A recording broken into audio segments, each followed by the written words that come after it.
my God, I hate you. Fucking fix it. There's literally 3 minutes of me right now just going, are you done? It's an A. Oh my God, I hate you. What do you do? Have you got a... It's a blue snowball. I feel like I'm just talking to myself, which is me on a regular basis. Fix it. Is it recording you talking? Oh, good. That's what we want. Oh my God. Is it No. Because if it's recording through your webcam, that's not good. And then we're going to have to record the whole fucking session again because it's going to be terrible. So fucking fix it. Blue snowball, there we go. Found it now. Alright.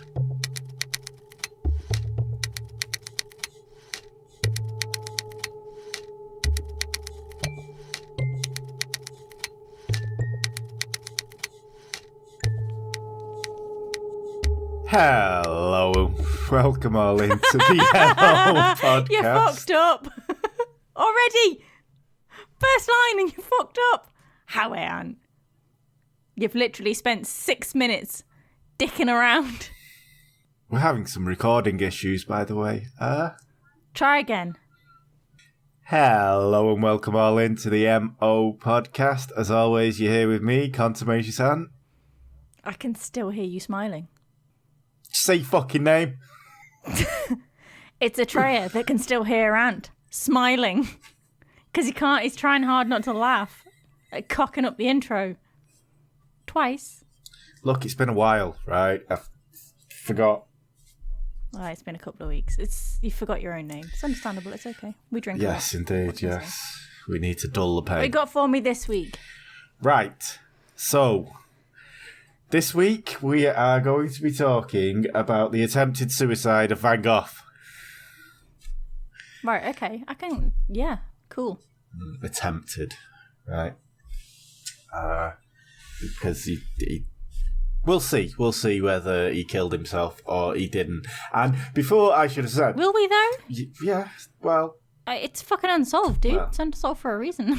Well, to be honest with you, we might, because I wrote this ages ago, and I can't remember how the end goes in my notes. So we'll see. Wow. If it does truly remain unsolved for this issue, because it may just end on a weird cliffhanger.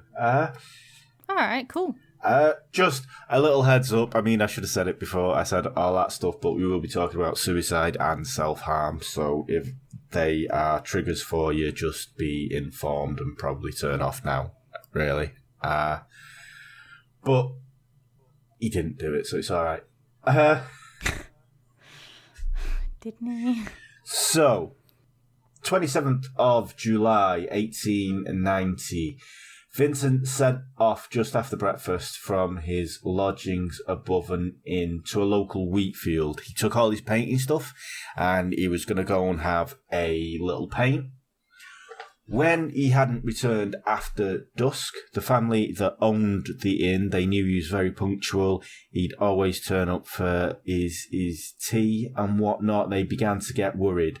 And a few hours later, Vincent actually arrived.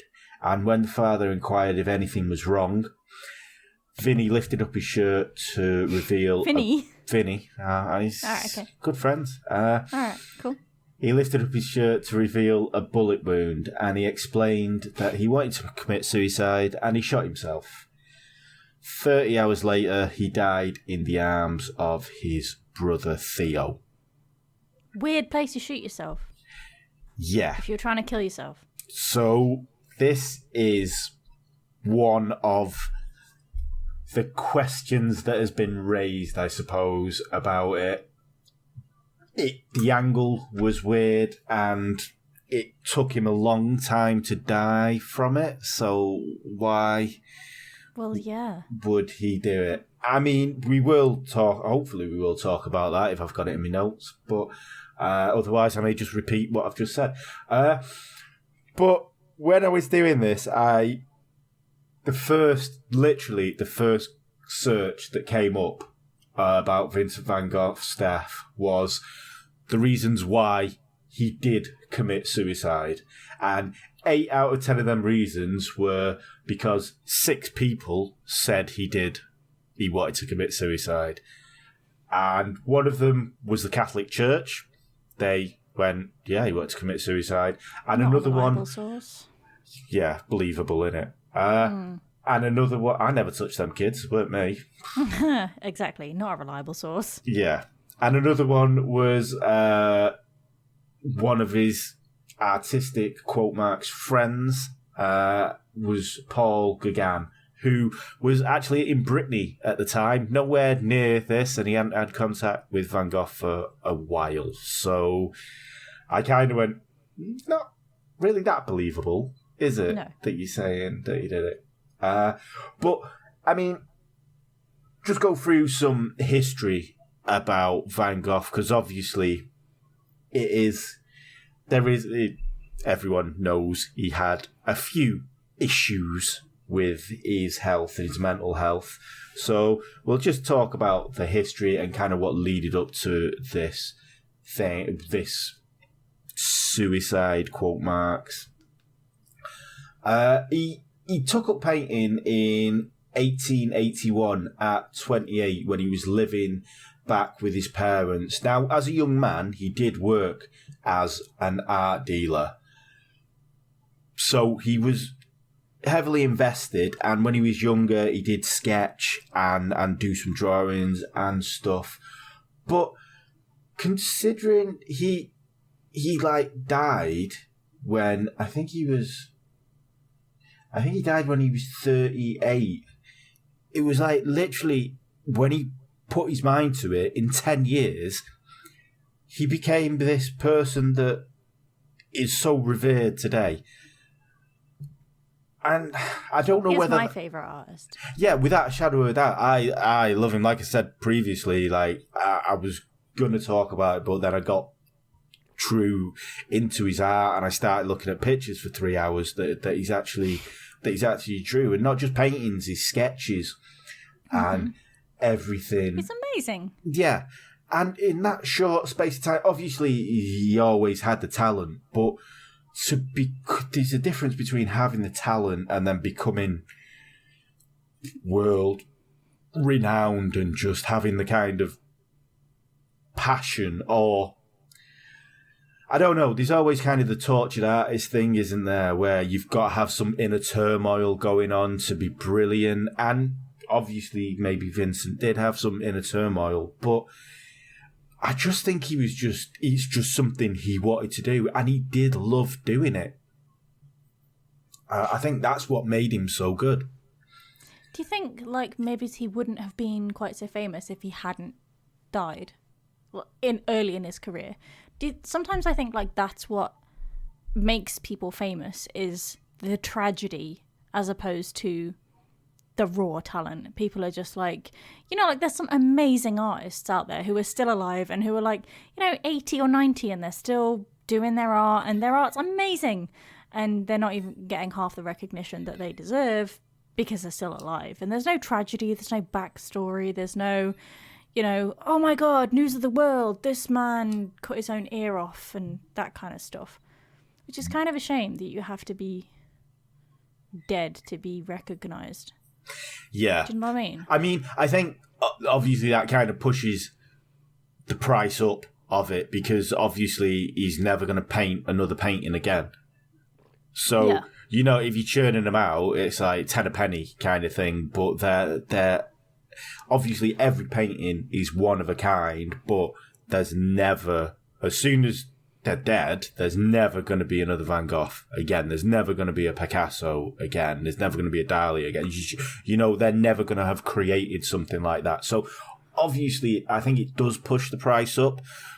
But no, I get that. It's just like, if you're a shit artist, you're a shit artist, whether you're alive or not. Do you know what I mean? Like, there's some really terrible art out there. Like, literally, I go down to my local Wetherspoons and they've got like local artists' paintings on the wall, and it's just like somebody's hoid a tin of paint at a canvas, and it's awful. It's absolutely awful. It's, I look at them and I think, I really hope Wetherspoons didn't pay for this, because it's crap, right? But that person could go on making that crap artwork, and maybe it's just me because I don't really do abstract and that kind of crap.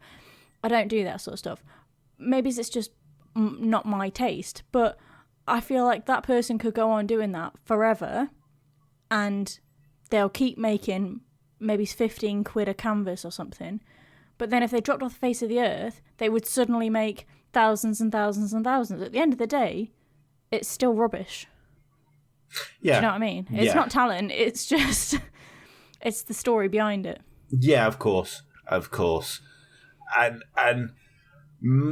Yeah, more so when there's tragedy involved in it. I think one of the reasons that he didn't like working as an art dealer when he was a young man, because his uncle got him a job at the company Goupil and C, which his brother eventually worked for. He didn't enjoy the job because they were viewing the art as a commodity. They would try to market it to people, and they were probably inflating the prices behind it. Mm-hmm. So that's kind of why he didn't enjoy that job, because he just saw art as something that was created rather than something that had a monetary value behind it. Yeah. And I think as well, even just before he died, he started getting some recognition that he was gonna be a really good artist.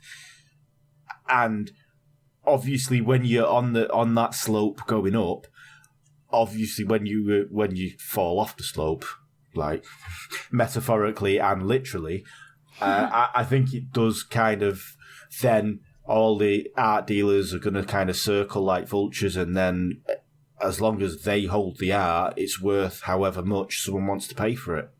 Mm-hmm. I suppose. So maybe that's why they kind of started pushing this narrative with him more so. But yeah, I can see how dead art is more expensive than real art. Who do you think's got all the stuff that Hitler nicked? The Swiss.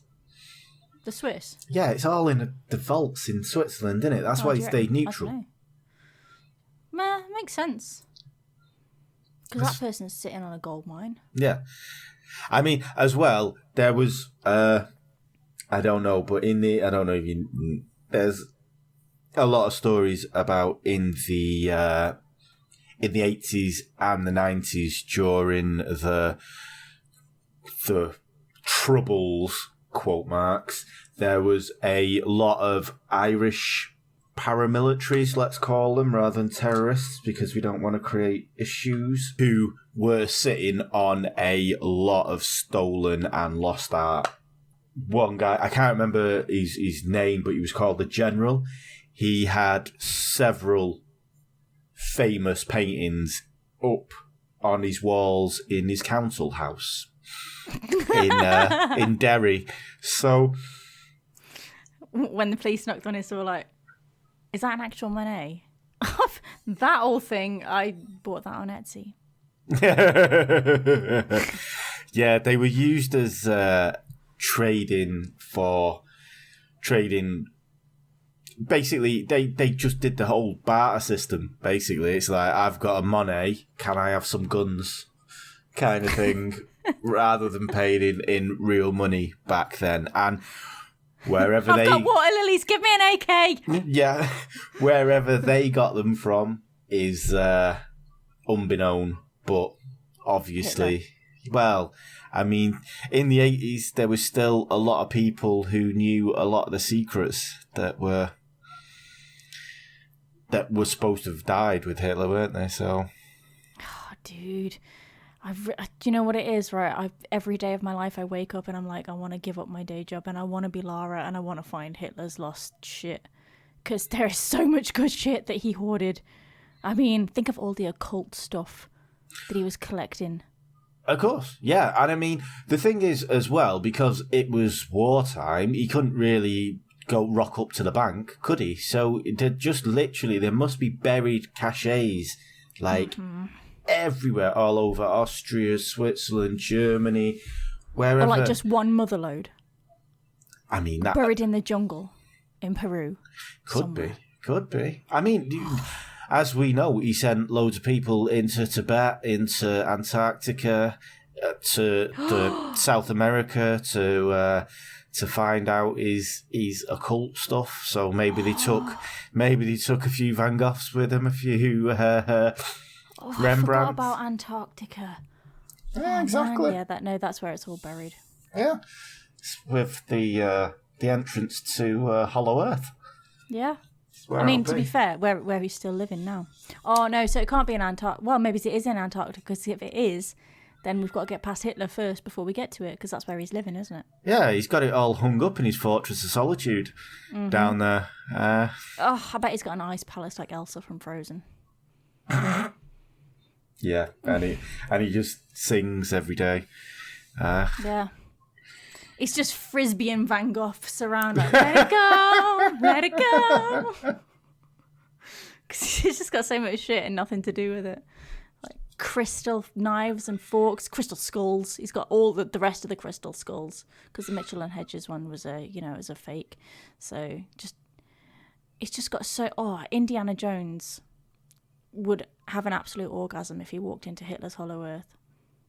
Indeed. To be fair, if I thought I was even half the girl Lara was, and that I could walk 100 metres, never mind fly and jump and run and twist 100 metres, I'd be in Peru. And then if I thought I could handle the cold, and to be fair, I'm in the north, real north, not your north, and I'm getting there with cold, but I'm not sure I could handle the Antarctic. I'd be like, oh, this whole Hitler expedition shit, I don't know, I'm a bit nippy. I didn't bring a big coat. Yeah, I mean, you'd have to take thermal underwear. I mean, I'll be honest.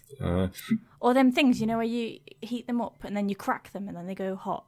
To keep your hands warm. Yeah, You'd have to have like an infinite supply of them in your backpack. But then they'd be frozen by the time you went to crack them. Like, oh, fuck. Exactly. You have to get the ice pick out to crack them.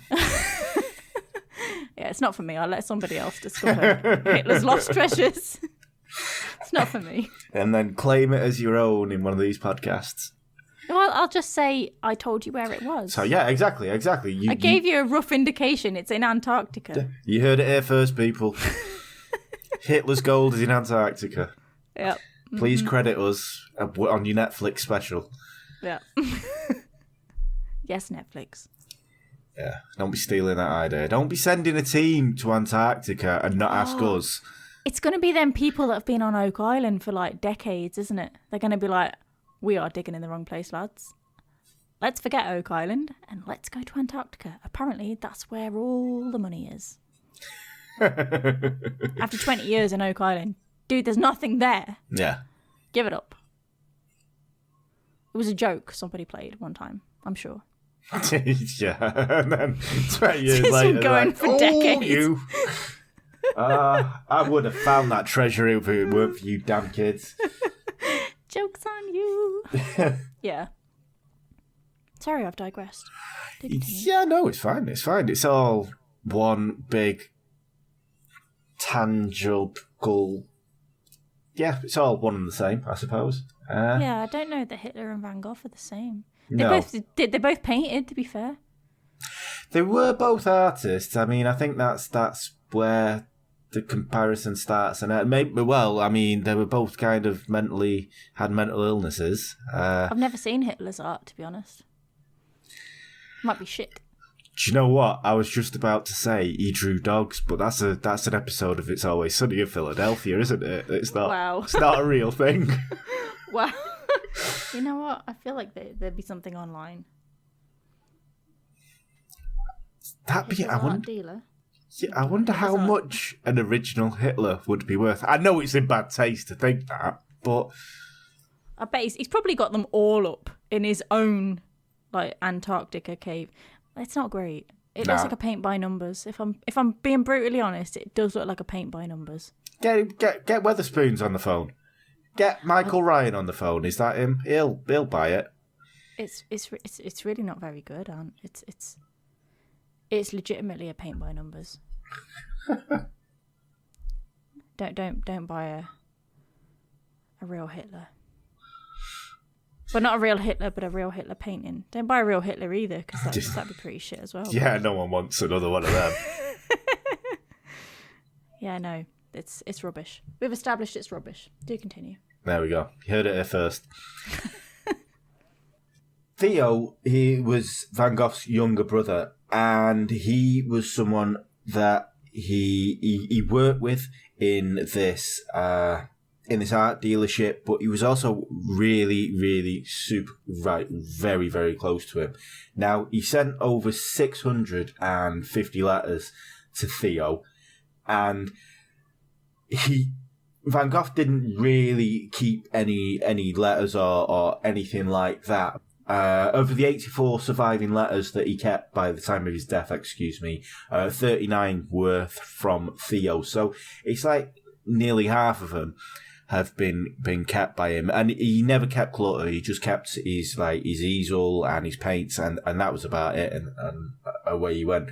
So they were very close, and he kind of relied on Theo in a way, because Theo, even though he was his younger brother, he took care of Van Gogh. He supported him monetary, and as well as helping him out in times of need. He was always there to try and talk him round whenever he was having a bad time. But in 1876, Vincent started immersing himself in religion, and it got to the point where he started acting really monastically. So he was avoiding meat, he was eating really frugally, only what he kind of needed. And in 1877, he went to live with his uncle Jonas Strickler, who was one of the most respected theologians in Amsterdam. And this was in order to study and prepare for his theological exam, the entrance exam. Insanely boring. Well, yeah. I mean, if you love God, I suppose it's not really. So. In chapter 1 of the New Testament, Psalm number 2, written by Michael, how many apples did God give to James, and how long did it take him to get to Glasgow? Yeah, pretty much. It's not for me. I mean, it must have been, because Van Gogh failed the exam. So he wasn't as monastic as he was. I mean, he did leave his Amsterdam, and he did go living as a kind of travelling, maybe not a travelling, but he lived as a minister, and he actually got in trouble off the church because he gave away the house that the church provided him. He gave it away, but he gave it away to poor people, and the church kind of went, "That's not what we do. Give to the poor, okay? You gave it to me, I'm giving it to them. Isn't that how we work? Isn't that how God would want it?" Well, actually, no, because we have a finance department and they're really fucked off right now. But the thing was, I think they turned around and said, "You're giving other preachers a bad name," and it was like, but surely you practice what you preach. Surely they all should be doing it. And I think it's because they all weren't doing it. That's the way the church saw it. It's like, no, you can't do that, or else we'll all have to do that, and we're not doing that. So like stop all the it. homeless people were like, all the other God people will give us absolutely naff all. This guy isn't amazeballs. He gave us a full house. These guys, they wouldn't give us roasted chestnuts. They wouldn't piss on us if we were on fire. Nothing. And the other church people are all like, well, we just did it for the free volunteer days, really. Yeah, holidays, good package. Yeah. Great pension. Biscuits and wine. What I mean, just... Is it though? It's communion wine. Well, yeah, okay, yeah, it's not your kind of wine, yeah, okay. I mean, it's for a start, it's about 2%, and it tastes like corn syrup. It's not good. Can't. Can't do it. You're going to need a 5 litre and a straw to feel anything. Don't be giving me that straw hat or flying pig shit, okay? Give me the good shit. Give me Hardee's. Give me Jacob's Creek. Let's talk, okay? But no, you've been to B&M for this stuff, okay? And no. It doesn't matter how desperate I am. I will not buy B&M wine. I refuse. It's horrible. Because he was kind of living this lifestyle, his parents begged him to return home to Etienne. But while he was there was kind of some bad blood with his father actually trying to get him to get committed to a mental asylum. Wow. I mean, it is kind of...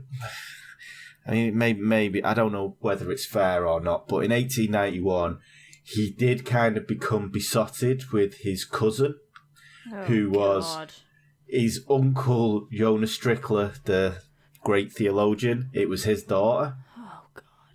And she was recently divorced. She visited her aunt just to, like, try and have a little bit of a break from stuff.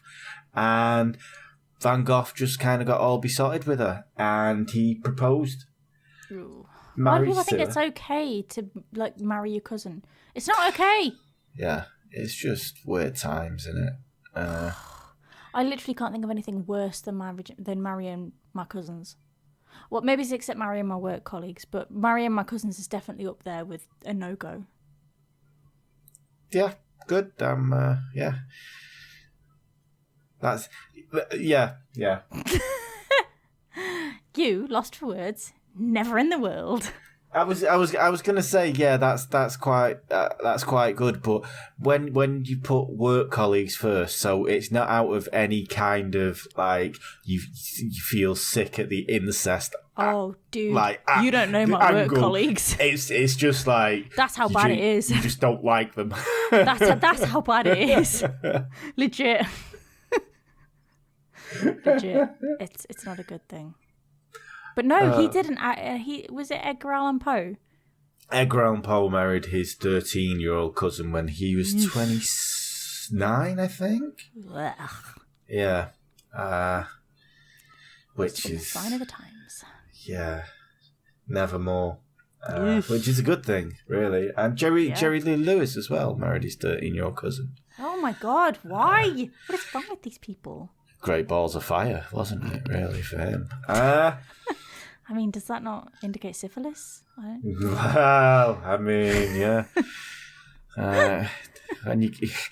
When your back garden burns down after you've had a piss, then it is bad. So anyway, do tell me about Vincent Van Gogh marrying his cousin. Yeah, but his cousin, she actually replied "Newt, neen, nimmen," which is no, nay, never in Flemish. So good lass. She was like, just don't even look at me anymore, please. So the thing was, in November of 1881, Key had returned to Amsterdam, and Vincent, like pretty much every male in the world, decided that no wasn't an answer he was willing to take. He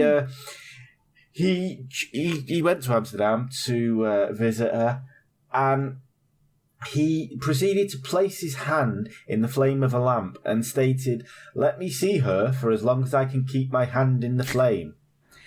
And his uncle described his persistence as disgusting, which, you know what, at least he weren't all on board with it. I mean, you know, in some cases they've been like, "Yeah, come on in. That's pretty hardcore. That we'll let you marry her now just because you've done that."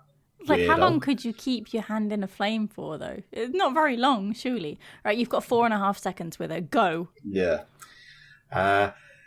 So his uncle told Vincent that the two would never be legally married, but not because they were cousins, but because he was, like, seen as a bit of a bum and he couldn't support himself.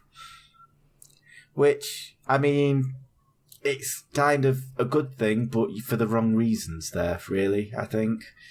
I mean, it sounds like marrying your cousin was probably okay back in those days, so I'm feeling like maybe her dad was like, "Yeesh, she's not going to marry a cousin because that's... Bleh. I'm going to have to come up with a good modern day kind of excuse, which doesn't involve you're marrying your cousin. Bleh. You just... No, I'm sorry, but you can't provide for her. That's... I mean, yes, okay, you can hold your hand in a flame for 15 and a half hours. I'm still counting. But it's not what I'm looking for in my daughter, so Yeah. I'm out. Yeah. Earn some money and we'll talk. But so he never actually married, although he did have a few trysts, but apparently a lot of these were paid for up front. That's not a tryst then. That's a service. That doesn't count as a tryst. Look, some people need this, right? When I buy a cake, Some I don't say people need to I've count gone for a this. tryst. I've Well. bought this. I've paid good money for this. It's not a tryst. It's a service that has been provided for Why are you ruining it? in Why? recompense for currency. Why am I ruining it? Oh my god. Yeah. How many trysts do you think you've had, Ant? Actually, you Well, know what? Don't answer a lot that. less I don't- now. I don't want to know. A lot less. Jesus. Oh, Oh. God. It's a shame you didn't learn to paint then, isn't it? Well, exactly. So a few years passed, and then in December of 1888, Vinny cut his ear off. And this, I mean, I'm sure we kind of all know this story, but we'll just rehash it just Shits to and giggles. yeah, exactly. To be Right. honest with you, I mean, to be honest with you, it is quite an interesting story, and there's a lot of things I did actually learn from researching this. So basically, in 1888, earlier in the year, Vincent had begged Paul Gauguin to work and live with him in Arles, France. Now, they were kind of working on a project. They were kind of like, I suppose it would be the equivalent of a house full of streamers kind of today. They just wanted a house full of painters where they could bounce off each other and get ideas and get their juices flowing, I suppose. So like FaZe Clan. Yeah, could be, but with paintbrushes. With talent. Yeah, well, yeah. I mean, didn't go that far, but yeah, I'd agree wholeheartedly. Yeah. So they had worked together previously. They did have a relationship, and Gauguin did think, yeah, maybe this could work out. So on the 23rd of October of 1888, Gauguin arrived, and they started collaborating. But unfortunately, by December, their relation had started to deteriorate, and they argued quite a lot. And it was kind of because I think Vincent was a very needy person. Especially, it was kind of like because he respected Gauguin and he wanted validation from him. And Gauguin thought he was a bit more above Vincent than he actually was. So it kind of turned to this toxic relationship is where Vincent's going, please don't leave me, and Gauguin's like, I can leave you any minute, but I'll stay, kind of thing. Oh, and Stockholm Syndrome. yeah, a little bit, but I mean, Vincent, he suffered from anxiety. He had mental health issues. I mean, I'm sure we all know the story that he kind of ate yellow paint because it was happiness to him and he wanted to ingest it. I mean, he just ate paint because he was ill and it was there. Was that the reason though? Because kids eat crayons all the time.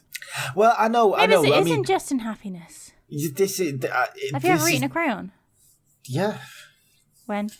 Well. Recently. Well. Lunchtime. Did it make you feel happy? I mean, it did after I put it somewhere else. God.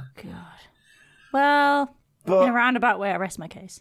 yeah, exactly. I mean, I think with a lot of Van Gogh's stories, it's kind of when you've got the story or the legend, what you're going to tell? You're going to tell a legend kind of thing to try and sell it. I mean, it could have been yellow, it could have been brown, it could have been any type of colour. You know, I mean, back in them days, the paint had lead in it, so it maybe if you were suicidal, then maybe that would get you to end your life quicker. Maybe that's why he did it.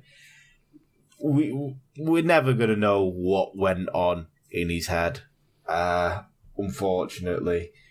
But he wasn't really happy with it. And the yellow didn't help him either. So don't eat yellow paint. And don't eat yellow snow either. What was yellow paint made of in those days, though? You didn't come very prepared, did you? Green and blue in it. Well, no, it isn't. Yellow is a primary colour, douchebag. Then the sun. The sun. It's yellow paint is made from the sun. Mm-hmm. Sun and daffodils, surely. What was yellow paint made of? You know what? I'm going to find out right now. I mean, you can send one DM straight away and you'll get a fucking answer, won't you? Oh. I know I will after this airs. Jesus. Oh, lordy. The pigments originate predominantly from the urine of cows, which were fed exclusively on mango leaves. Oh, well, maybe it does taste of happy then. He was eating cow piss. Yeah. So it was also very toxic, apparently. It's made of. Oh no! Yeah. No, it was toxic. I mean, I So- don't. Yeah. That could explain a lot. Maybe he cut his ear off because he'd been eating too much yellow paint. I mean, they did live in the yellow house. It was the house was painted yellow, and everybody knew it in the area as the yellow house. Oh, dude. Yellow pigment was made by grinding together 2 parts lead and 1 part sea salt into water. The mixture was allowed to stand for 24 hours before a caustic soda solution was poured off and the remaining white substance was heated and dried until it reached the desired shade of yellow. That is a mashup of no. I know, I'm amazed it stayed on the canvas and not just burnt through it. Wow. It's no wonder he cut his ear off. He was eating lead, sea salt and friggin' caustic soda. Jesus Christ. You sure he killed himself? Yeah, so there you go. I mean, we may have just solved this. Yeah. His stomach dissolved. Yeah. So, yeah, on the 23rd of December, the arguments between Gauguin and Van Gogh came to a head. According to Gauguin, which is the only thing we've got to go on, but take it with a pinch of salt, I suppose. Vincent, as Gauguin was leaving for a walk, Vincent followed him and then all of a sudden rushed towards him with an open razor in his hand. Oof. Now, somehow Gauguin got away from this situation and he wasn't in the house when Vincent cut his ear off. He actually, possibly, one of the probabilities is he either stayed overnight at a hotel or at one of the local brothels. Ugh. Yeah. Classy. So, I mean, Vincent and Gauguin were well known in the local brothels, and after this confrontation with Gauguin, Vincent returned to his room, and after being assaulted by voices in his head, he took the razor and severed either part or all of his left ear. Now, after a couple of hours, he bandaged the wound. I mean, he bandaged the wound, but after a couple of hours, he took the ear to a local brothel and presented it to a woman named Gabrielle.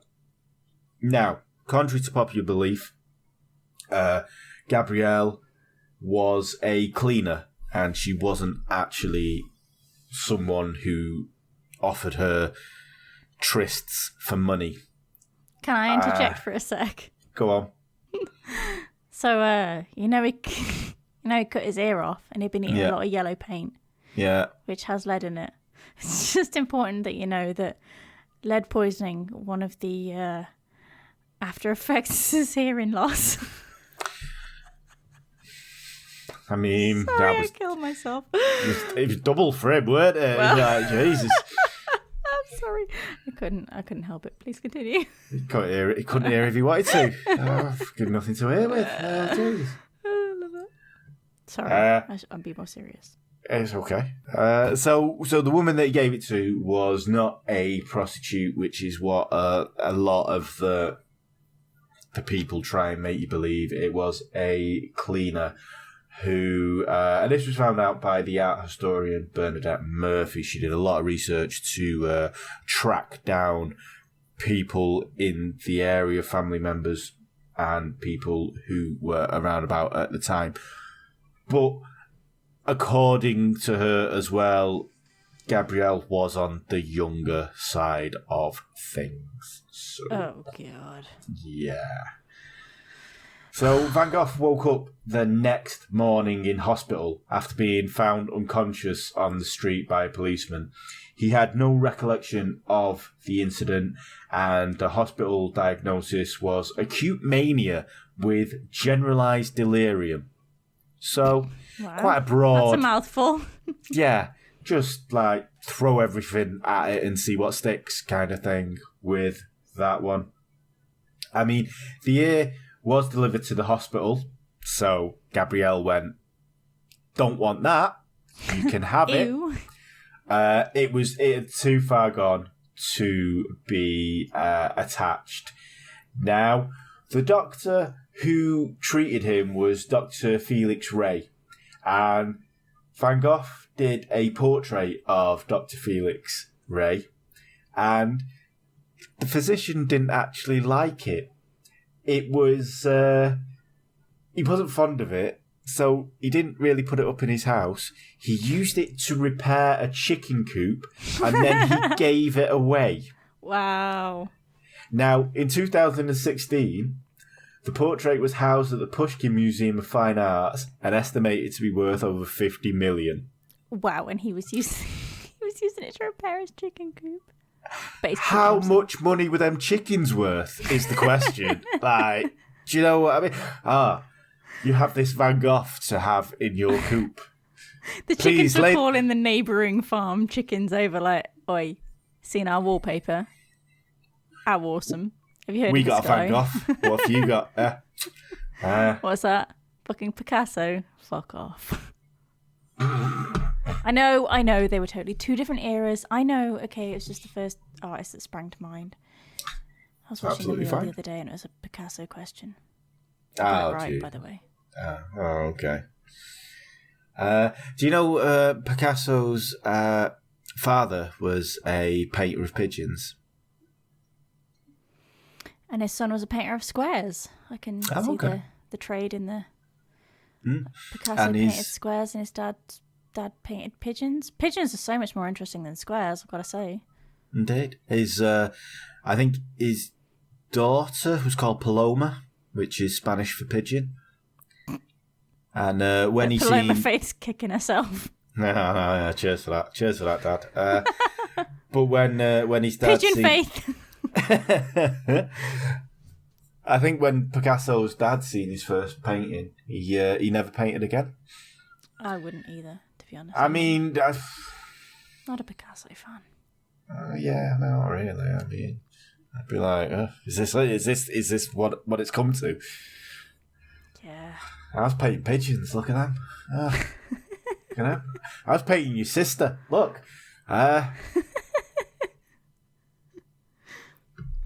So then what happened?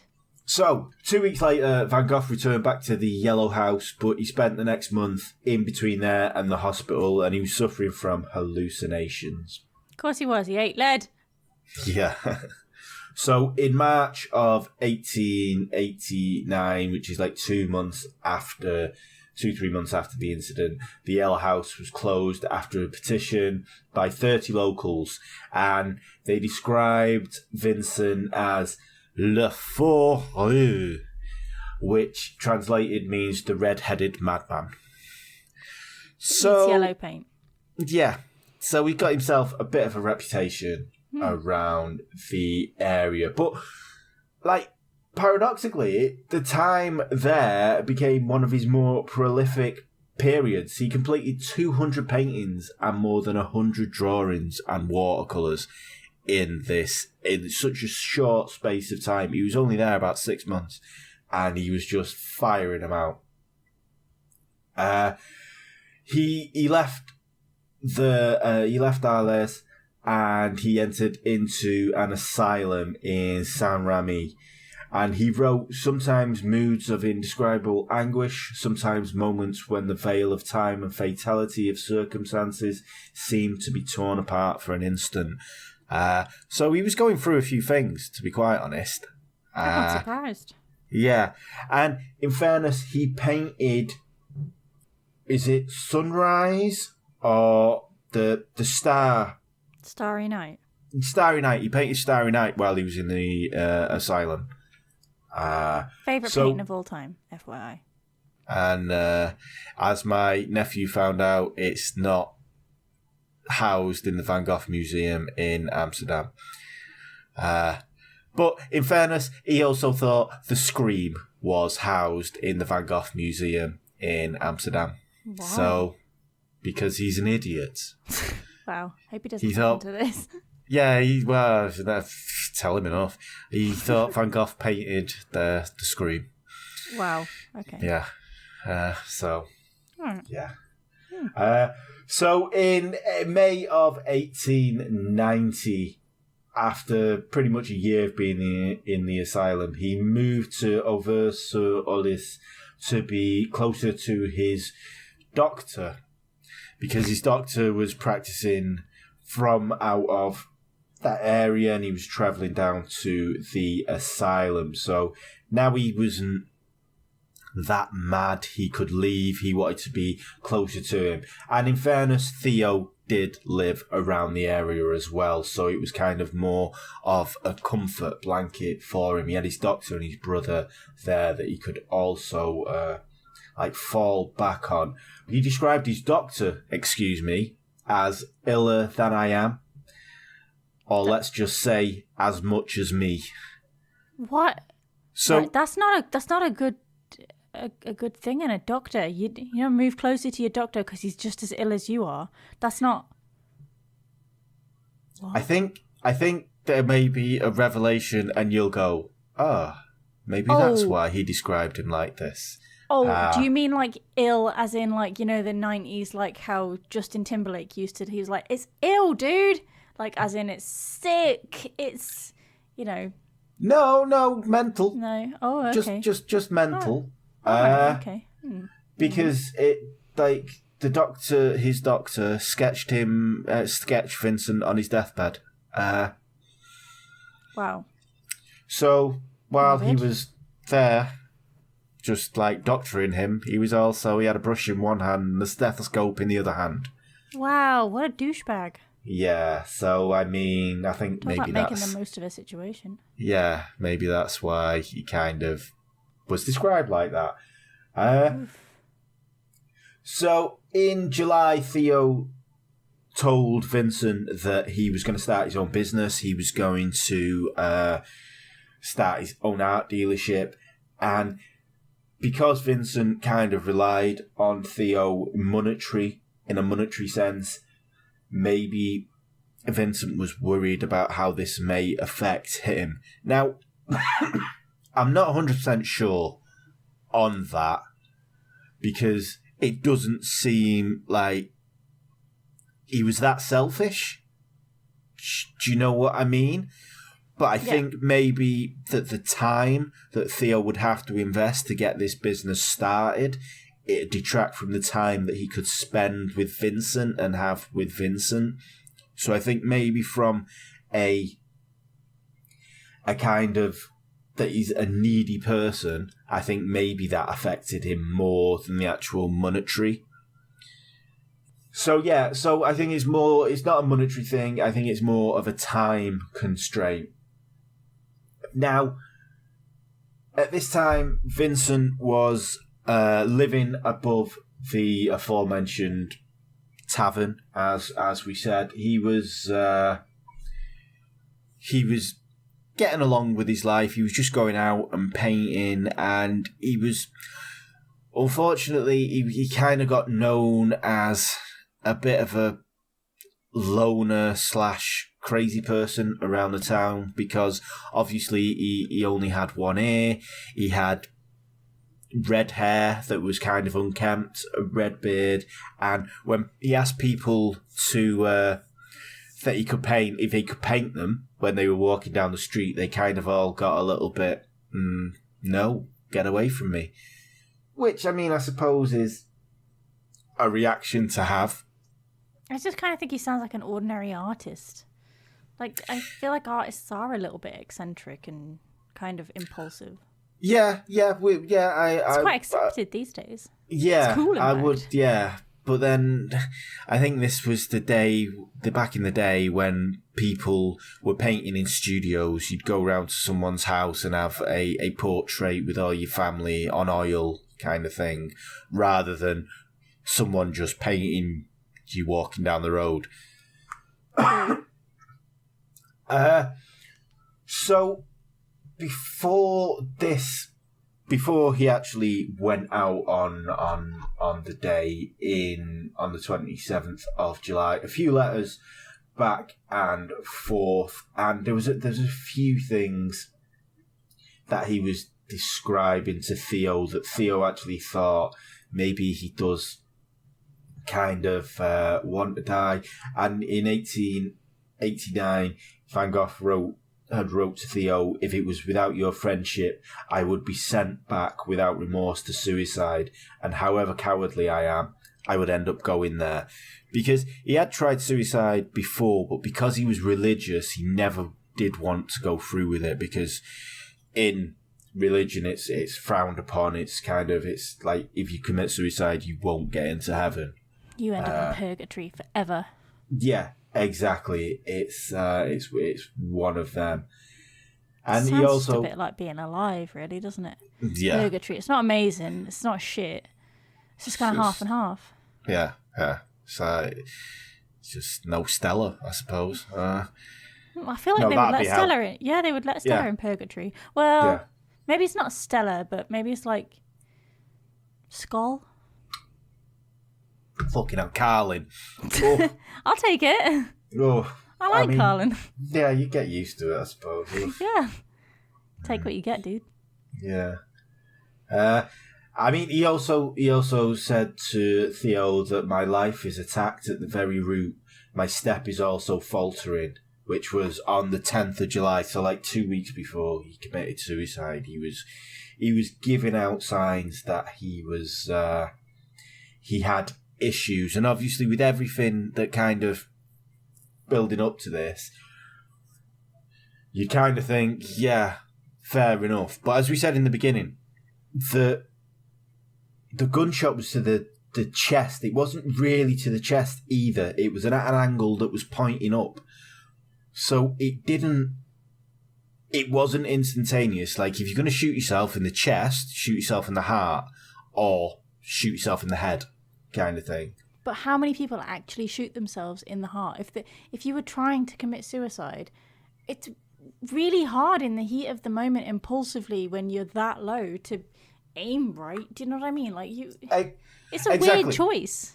Exactly, because you'd either have to like twist your wrist or use your thumb to do it, and then with the kickback, where is the bullet going to end up, kind of thing. And you could break your own wrist in the process. Yeah, and it's such as the woman in Oslo. Yeah, exactly. You just wouldn't. It's not the go-to. It's not instinctively the go-to place. It doesn't make any sense to me for him to shoot himself through the chest. No. I mean, and when two gendarmes came to question him on his deathbed, he said, "My body is mine, and I am free to do with it what I want. I do not accuse anyone. It is I that wish to commit suicide." You just wouldn't say that. If you commit suicide, you wouldn't even you wouldn't even entertain the thought of anybody else. Like, don't blame anybody else for this happening to me. This was all me. Because that is sus as fuck. Yeah, it's like just such a wordy way to say someone else did it. The cops were probably like, I never even entertained the idea that it was somebody else until right now. Yeah, and you just said that. He doesn't even do it in a sneaky way. He's just like, no one did it. Wink, wink. Yeah. This was all me. It definitely couldn't have been anybody else. Like, you wouldn't even think that it would be anybody else unless somebody was like, it's definitely not anybody else. It was all me. Like, well, I never actually even thought about that until right this second. So now we're looking at a murder. Yeah. But apparently they didn't look that far. I mean, there is a book by Stephen Nath and Gregory White Smith that claimed that Vincent was actually shot by a teenage boy called René Sacratan. Now, René and his brother Gaston were pricks. No one fights like Gaston. It must be a prick name. Because, I mean, to be fair, Gaston was more friendly towards Vincent. He was kind of artistic, and he kind of had the same leanings as Vincent. He was definitely artistic. He used antlers in all of his decorating. Sorry. Couldn't resist that one. Yeah. Sorry. It's all right. Continue. Gonna get edited. So Gaston got on more with Vincent because they had such like quite a bit in common. But René was a see you next Tuesday. He loved hunting and fishing, and he was very rough and tumble. And he also, after going to see the Buffalo Bill exhibit in Paris, he was besotted with Buffalo Bill, and he always wore his cowboy hat, and he had a 6-shooter on his hip. Now, I mean, nature or nurture in this one, and this is nurture because look like a dick. Who lets their kid walk around with a fucking gun? The parents of the Milky Bar Kid. Exactly, yeah. This is the thing. And if you look at him in older pictures, he's got glasses on and he is a little bit shriveled. He does look like a Milky Bar Kid. So they did bully him. They were a pair of dicks. I mean, they put a snake in his paint box, like as you do. They put salt in his coffee, which he's been eating lead paint. I feel like salt in his coffee is the least of his worries. Yeah, I mean, if you're a kid as well, that's something that you go. But they also put red pepper and chili on his brushes, on the end of his brushes, because when he was painting, he sucked the end of his brushes. So, I would like that. Both ends of it. But it was, they're just like little dicks, basically. So this has been speculated that because René dressed like a cowboy and had a real gun on his hip, this was the gun that actually was used to kill Vincent. Now, after Vincent died, René and his family took a trip, and when they came back, René didn't enjoy Buffalo Bill anymore. He didn't have a gun on his hip. He wasn't dressed like a cowboy. He was kind of very somber. Is that not because while they were away, he got coerced into being the Milky Bar Kid in the adverts and then got beat up at school for it? It could very well have been. The Milky Bars were not on him. Only the best is good enough. The creamiest milk, the whitest bars. Yeah, sorry. Love that advert. Don't like Milky Bars, though. Weird. That is weird. Probably because the Milky Bar kids shot Van Gogh. Probably. They've ruined it for you. It has, yeah. Well and truly. So, I mean, the people in town were of the belief that Vincent was actually shot by a pair of teenagers and he was covering for them. I mean, all this is just kind of like supposition. It's circumstantial. There's no way we'll ever know. And as Vincent himself said, my body is mine and I am free to do what I want with it. Do not accuse anyone. It is I that wish to commit suicide. Yeah, we believe you 100%. You did a crappy job. Yeah. Weird. I mean, 30 hours that you're lying there with a bullet. It took him 30 hours. 30 hours to die. Wow. Yeah. While his doctor stood on and painted him. Mm-hmm. Yeah. But would you, though? So say if you were friends with these two little shitheads and one of them was all right, but they were just kids and they're like, oh, you know, kids are kids, boys will be boys. Oh, they've accidentally shot me, but, you know, I'm pretty much done for. But these kids have got the rest of their lives ahead of them. Like, would you cover it for them? I mean, so this is it. This is the thing. And this is most of the argument, is because Vincent was so mentally ill. He was so, he didn't want to live, but he didn't want to commit suicide, and he didn't know how he was going to go on. Then this is kind of the argument that, you know what?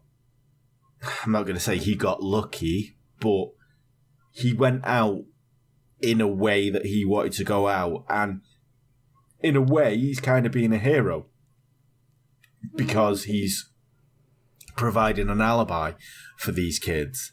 Yeah, but nobody thought he was a hero because everyone thought he just killed himself really badly. But this is it on the flip side as well. This is why a lot of people think, like, not a lot of people, but this is why, because he was so well known around town as being a little bit of a bit odd, that even if he said, oh, well, the kids did it, would they have believed him? Well, I don't know, but I definitely would have ratted the kids out. Oh, in a heartbeat. I hate kids. I've been like, them little shits. Yeah. Do you know what he did to me paint box? He put a snake in it. Mm-hmm. Where'd they get a snake from? Mm-hmm. France. What's happening? Exactly. It was the Milky Bar kid and the guy who uses antlers in all of his goddamn decorating. And that is all I'm going to say. I didn't do it.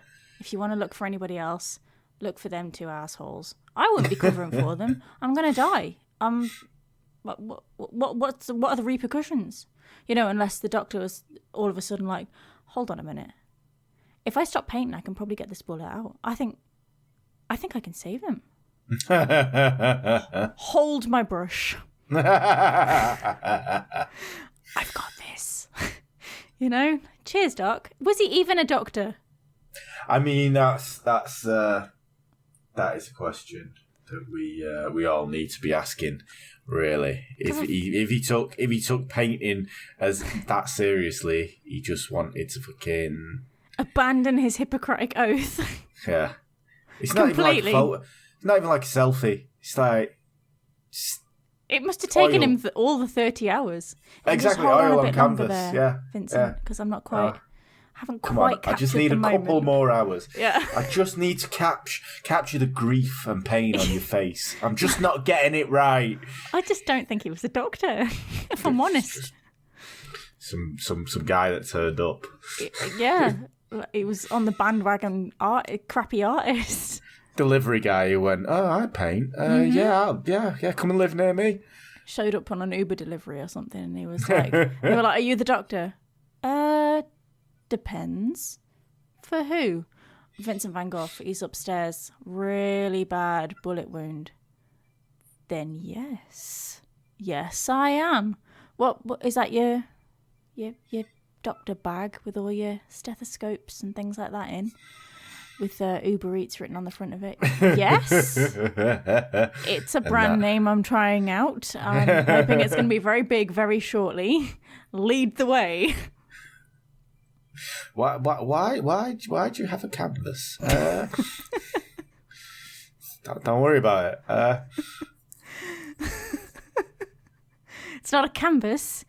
It's a self-developing X-ray. You wouldn't understand. Leave the room. Yeah, leave the room for a good 30 hours. Yes. And yeah, I totally don't buy that this guy was a doctor.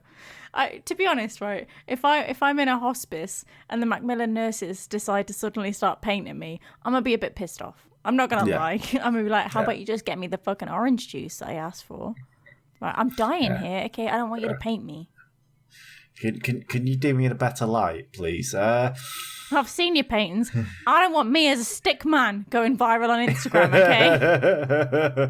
Don't ever put me up in a Wetherspoons. Get me another goddamn glass of wine. Rennie never actually spoke about what happened. He did actually do an interview, I think, in the 1970s. And he never actually mentioned what happened. So, well, he wouldn't, would he? No, exactly. You don't want to be the man that killed Vincent Van Gogh, do you? No, especially because he lived well into his 80s, I think. So we've seen all the fame and recognition that the person that they bullied went on to get and how much money he made. So he'd be like, no, I had nothing to do with that. He'd be like, admitted to killing JFK. It's like, exactly. I was nothing to do with me. That. Yeah, nothing to do with me. I weren't even there. Don't know what you say.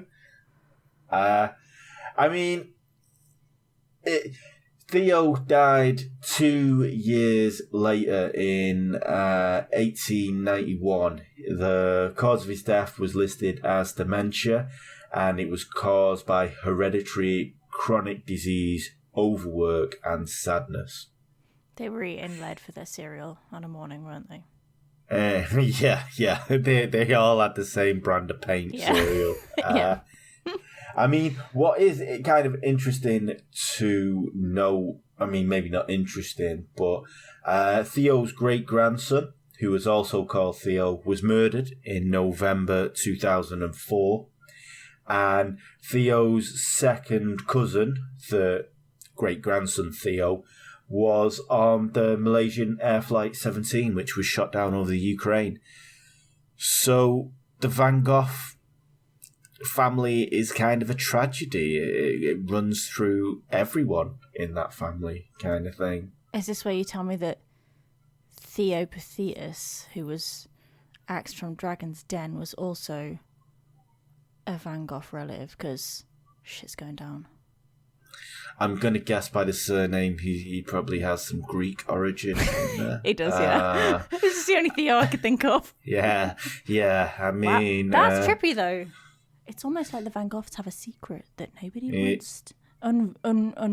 what's the word? Unveiled. Revealed. I mean, Theo's great-grandson, the Theo, was a filmmaker.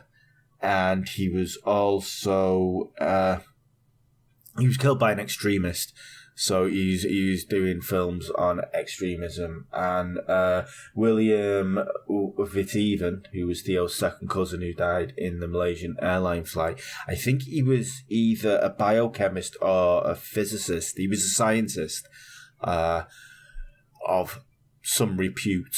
So I mean, take that as what you want. They were people who were kind of silenced in what they were doing, maybe, and maybe this is all a big conspiracy. And the story unravels. Ooh. I'm on board with the conspiracy. Yeah, I mean, maybe it's just one of them. I don't know what it is yet, but I'm on board. Like the Kennedy tragedies that just like trickles down throughout the family, or maybe it's just... I think it was mostly because the Kennedys were a couple of douchebags. Yeah, well, they were all, weren't they? They were... I don't forgive Bobby for killing Marilyn, okay? I just don't.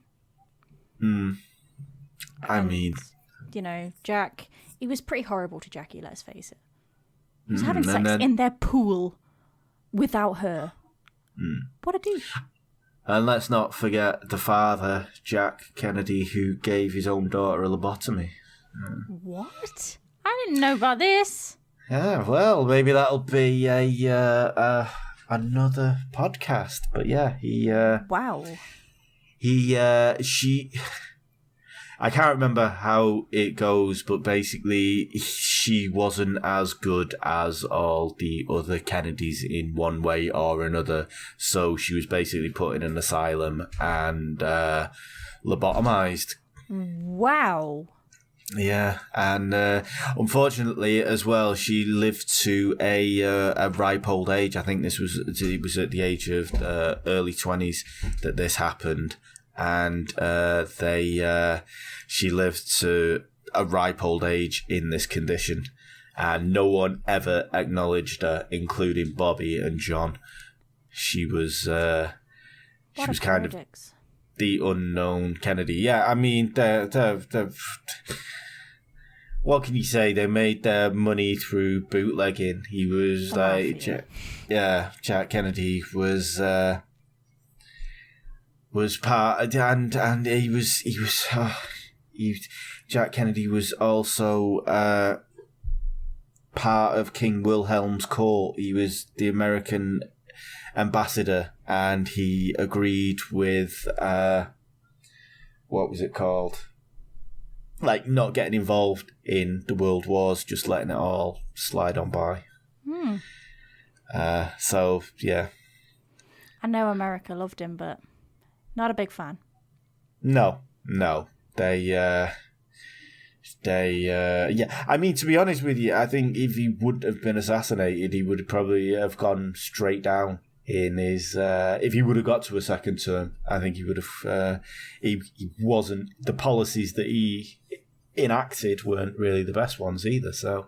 Well, FYI, if you've never read or watched 11/22/63 by Stephen King, watch it or read it, and then you'll find out exactly what is most likely would have happened if he hadn't been assassinated. Oh, okay. Very good. It's very good. I mean, I know that the book is quite extensive, but yeah, there was a TV series over a few weeks with James Franco, and yeah, it's really good. And it kind of makes you think, ooh, yeah, you're kind of right. So you should give it a watch. It's good. Yeah, definitely. Yeah, and on that bombshell, and with those many digressions, we have been the MO Podcast with me, Consummation San. And me, Atreya. Thank you so much for joining us, and we shall see you next time. Thank you. Bye. The MO Podcast. The MO Podcast.